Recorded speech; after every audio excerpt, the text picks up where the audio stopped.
आज पवित्र अक्षय तृतीया रे मोर प्रिय चाषी भाई और भौणी माने महा आडंबर सहकारे निज निजर चाष कार्य निमंते अखि मुठी आज अनुकूल करा जाउछि एवं अनेक चाषी भाई माने मध्य अखि मुठी अनुकूल आज दिन में करिथांती। आम राज्य ओडिशा एक कृषि प्रधान राज्य।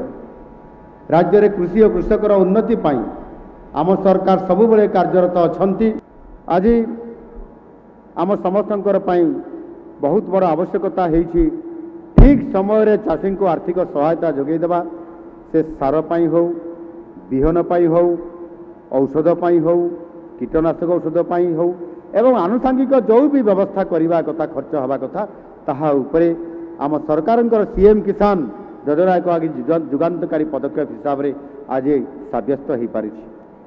चाषी कूल को आर्थिक दृष्टि स्वावलंबी करने आम सरकार निजस्व संबल सीएम किसान भली कृषक कल्याणकारी योजना आज चाषी भाई मानकर पाई आज लागू करिसेंती। एहार मूल लक्ष्य होउछि कृषक मानक राज्यर प्रगति रे मुख्य स्रोत सामिल करिबा।